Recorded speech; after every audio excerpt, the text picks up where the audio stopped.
हाजिर हूँ मुंशी प्रेमचंद्र की एक और प्यारी सी कहानी के साथ, जिसका नाम है आंसुओं की होली। अगर आपको कहानी पसंद आए तो प्लीज़ मेरे चैनल को लाइक कीजिए, सब्सक्राइब कीजिए एंड शेयर कीजिए। नामों को बिगाड़ने की प्रथा ना जाने कब चली और कहाँ शुरू हुई। इस संसार व्यापी रोग का पता लगाएं तो ऐतिहासिक संसार में अवश्य ही अपना नाम छोड़ जाए। पंडित जी का नाम तो श्री विलास था, पर मित्र लोग सिलबिल कहा करते थे। नामों का असर चरित्र पर कुछ न कुछ पड़ जाता है। बेचारे सिलबिल सचमुच ही सिलबिल थे। दफ्तर जा रहे थे, मगर पाजामे का इजारबंद नीचे लटक रहा था। सिर पर फेल्ट कैप है, पर लंबी सी चुटिया पीछे झांक रही है। अचकन यूं बहुत सुंदर है। ना जाने उन्हें त्योहारों से क्या चिढ़ थी। दिवाली गुजर जाती, पर वह भला मानस कौड़ी हाथ में न लेता, और होली का दिन तो उनकी भीषण परीक्षा का दिन था। 3 दिन वह घर से बाहर न निकलते। घर पर भी काले कपड़े पहने बैठे रहते थे। यार लोग टोह में रहते थे कि कहीं बचा फंस जाए, मगर घर में घुसकर तो फौजदारी नहीं की जाती। एक आधा बार फंसे भी, मगर घिघिया पुतिया कर बेदाग निकल गए। लेकिन अब की समस्या बहुत कठिन हो गई। शास्त्रों के अनुसार 25 वर्ष तक ब्रह्मचर्य का पालन करने के बाद उन्होंने विवाह किया था। ब्रह्मचर्य के परिपक्व होने में जो थोड़ी बहुत कसर रही, वह 3 वर्ष के गौने की मुद्दत ने पूरी कर दी। यद्यपि स्त्री से कोई शंका न थी, तथापि वह औरतों को सिर चढ़ाने के हामी न थे। इस मामले में उन्हें अपना वही पुराना धुराना ढंग पसंद था। बीवी को जब कसकर डांट दिया तो उसकी मजाल है कि रंग हाथ से छुए। विपत्ति यह थी कि ससुराल के लोग भी होली मनाने आने वाले थे। पुरानी मसल है। बहन अंदर तो भाई सिकंदरों के आक्रमण से बचने का उन्हें कोई उपाय न सूझता था। मित्र लोग घर में ना जा सकते थे, लेकिन सिकंदरों को कौन रोक सकता था। स्त्री ने आंख फाड़कर कहा, अरे भैया, क्या सचमुच रंग ना घर लाओगे? यह कैसी होली है बाबा? सिलबिल ने त्योरियां चढ़ाकर कहा, बस मैंने एक बार कह दिया और बात दोहराना मुझे पसंद नहीं। घर में रंग नहीं आएगा और ना कोई छुएगा। मुझे कपड़ों पर लाल छींटे देखकर मचली आने लगती है। हमारे घर में ऐसी ही होली होती है। स्त्री ने सिर झुकाकर कहा, तो ना लाना रंग संग। मुझे रंग लेकर क्या करना है? जब तुम ही ना रंग छुओगे तो मैं कैसे छू सकती हूँ? सिलबिल ने प्रसन्न होकर कहा, निसंदेह यही साध्वी स्त्री का धर्म है। लेकिन भैया तो आने वाले हैं, वह क्यों मानेंगे? उनके लिए भी मैंने एक उपाय सोच लिया है। उसे सफल बनाना तुम्हारा काम है। मैं बीमार बन जाऊंगा, एक चादर ओढ़कर लेटा रहूंगा। तुम कहना इन्हें ज्वर आ गया, बस चलो छुट्टी हुई। स्त्री ने आंख नचाकर कहा, ए नौज, कैसी बातें मुंह से निकालते हो? ज्वर जाए मुद्दई के घर। यहाँ आए तुम वह झुलसा दूं निगोड़े का। तो फिर दूसरा उपाय ही क्या है? तुम ऊपर वाली छोटी कोठरी में छिपे रहना। मैं कह दूंगी उन्होंने जुलाब लिया है, बाहर निकलेंगे तो हवा लग जाएगी। पंडित जी खिल उठे, बस बस यही सबसे अच्छा। होली का दिन है, बाहर हाहाकार मचा हुआ है। पुराने जमाने में अबीर और गुलाल के सिवा और कोई रंग न खेला जाता था। अब नीले, हरे, काले सभी रंगों का मेल हो गया है, और इस संगठन से बचना आदमी के लिए तो संभव नहीं। सिलबिल के दोनों साले मोहल्ले भर के मर्दों, औरतों, बच्चों और बूढ़ों का निशाना बने हुए थे।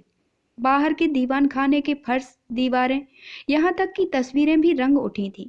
घर में भी यही हाल था। मोहल्ले की ननदें भला कब मानने लगी थीं, पर नाला तक रंगीन हो गया था। बड़े साले ने पूछा, क्यों री चंपा, क्या सचमुच उनकी तबीयत अच्छी नहीं? खाना खाने भी ना आए? चंपा ने सिर झुकाकर कहा, हाँ भैया, रात ही से पेट में कुछ दर्द होने लगा है। डॉक्टर ने हवा में निकलने को मना कर दिया है।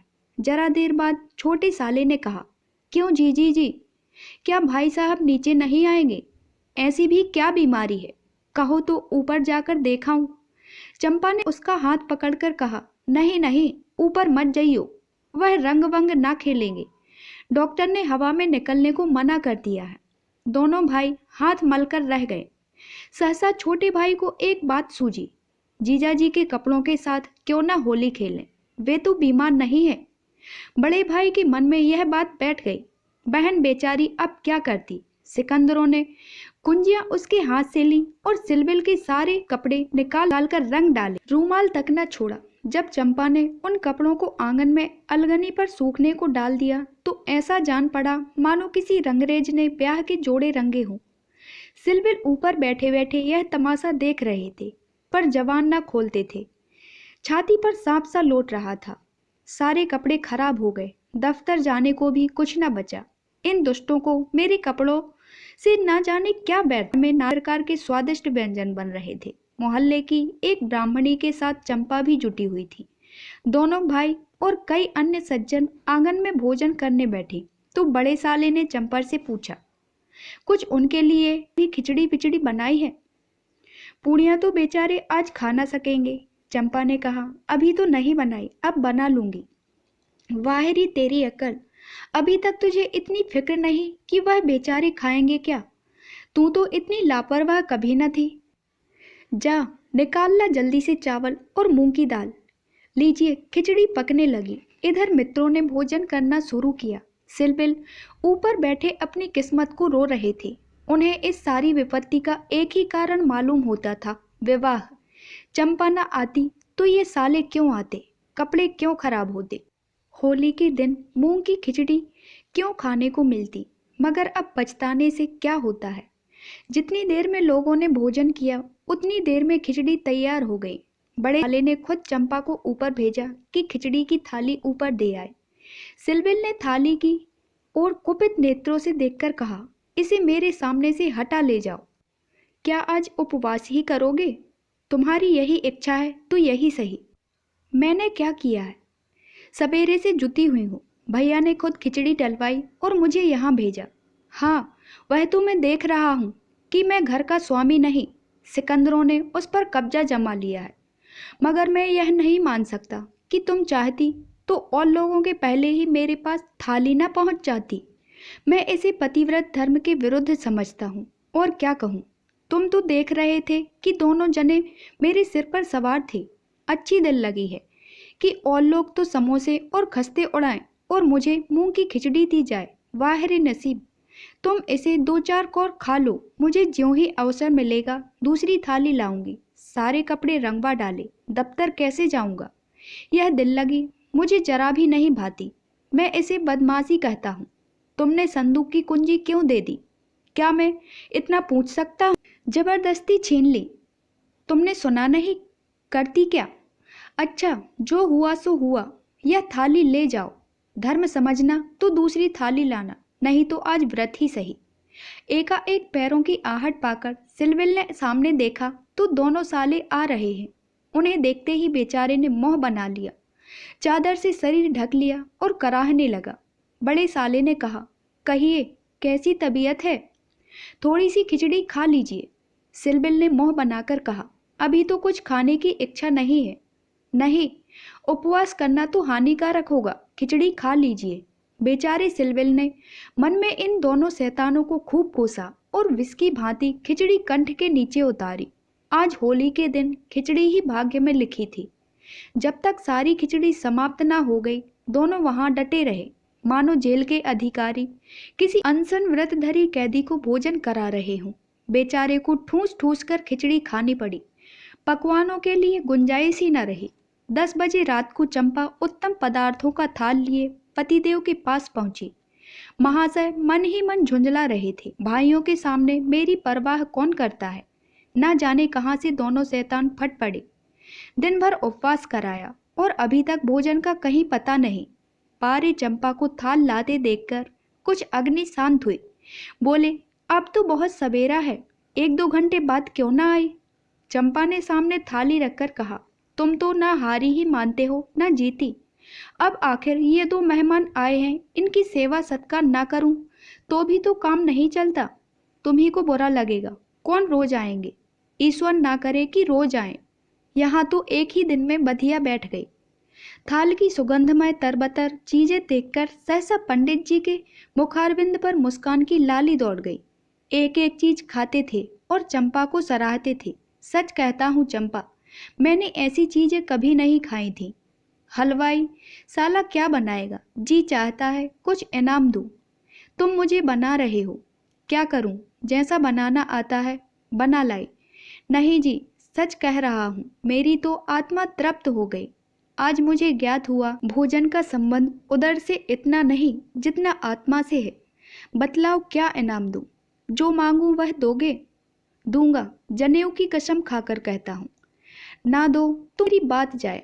कहता हूं भाई, अब कैसे कहूं, क्या लिखा पढ़ी कर दूं? अच्छा तो मांगती हूं, मुझे अपने साथ होली खेलने दो। पंडित जी का रंग उड़ गया, आंखें फाड़कर बोले, होली खेलने दूं? मैं तो होली खेलता नहीं, कभी नहीं खेला। होली खेलना होता तो घर में छिपकर क्यों बैठता? और के साथ मत खेलूं, लेकिन मेरे साथ तो खेलना ही पड़ेगा। यह मेरे नियम के विरुद्ध है। जिस चीज को अपने घर में उचित समझूं, उसे किस न्याय से घर के बाहर अनुचित समझूं, सोचो। चंपा ने सिर नीचा करके कहा, घर में ऐसी कितनी बातें समझते हो जो घर के बाहर करना अनुचित ही नहीं, पाप भी है।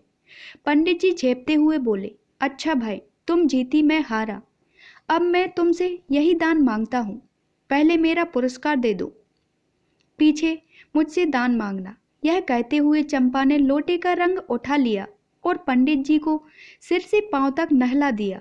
जब तक वह उठकर भागे, उसने मुट्ठी भर गुलाल लेकर सारे मुंह में पोत दिया। पंडित जी रोनी सूरत बनाकर बोले, अभी और कसर बाकी हो तो वह भी पूरी कर लो। मैं जानता था कि तुम मेरी आस्तीन का सांप बनोगी। अब और कुछ रंग बाकी नहीं रहा।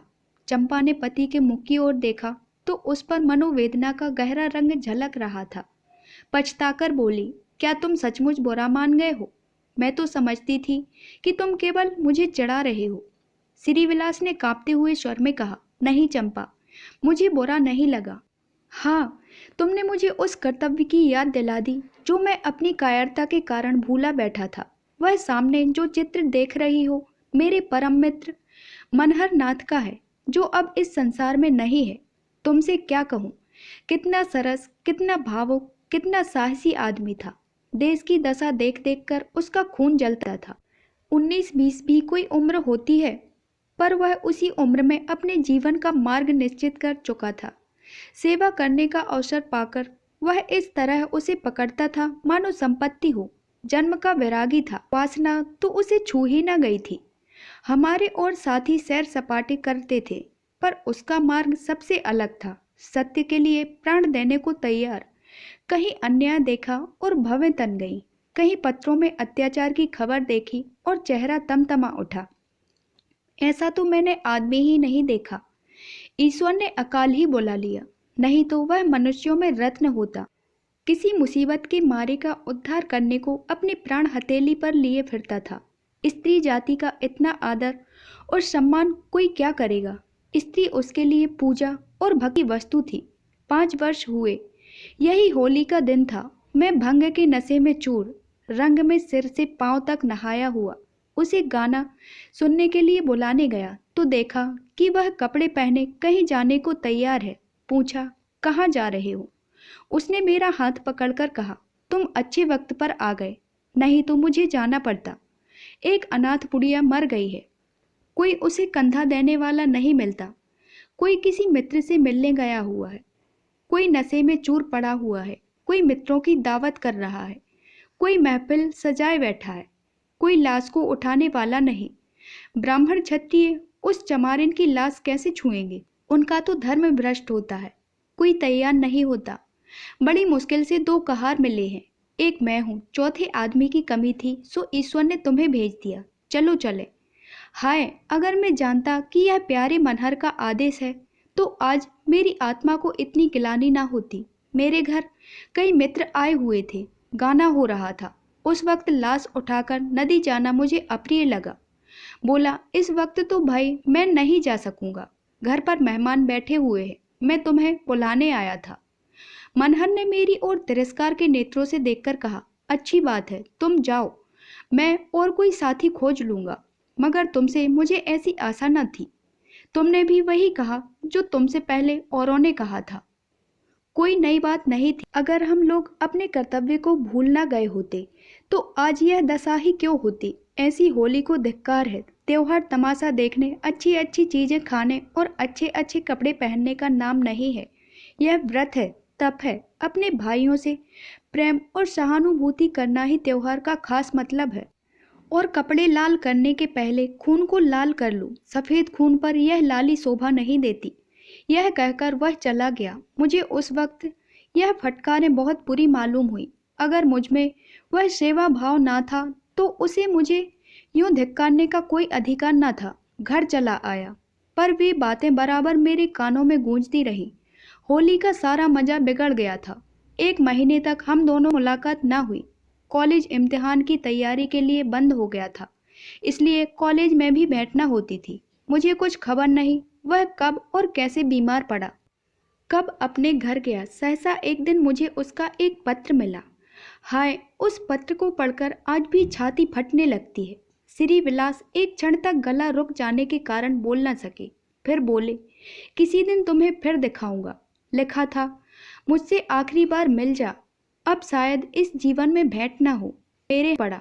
उसका घर मेरठ के जिले में था। दूसरी गाड़ी जाने में आधा घंटे की कसर थी। तुरंत चल पड़ा, मगर उसके दर्शन न बदे थे। मेरे पहुंचने के पहले ही वह सिधार चुका था। चंपा, उसके बाद मैंने होली नहीं खेली, होली ही नहीं और सभी त्योहार छोड़ दिए। ईश्वर ने शायद मुझे क्रिया की शक्ति नहीं दी। अब बहुत चाहता हूँ कि कोई मुझसे सेवा का काम ले। खुद आगे नहीं बढ़ सकता, लेकिन पीछे चलने को तैयार हूँ, पर मुझसे कोई काम लेने वाला भी नहीं। लेकिन आज वह रंग डालकर तुमने मुझे उस धिक्कार की याद दिला दी। ईश्वर मुझे ऐसी शक्ति दे कि मैं मन में ही नहीं, कर्म में भी मनहरण बनूं। यह कहते हुए श्री विलास ने तस्तरी से गुलाल निकाला और उसे चित्र पर छिड़क कर प्रणाम किया।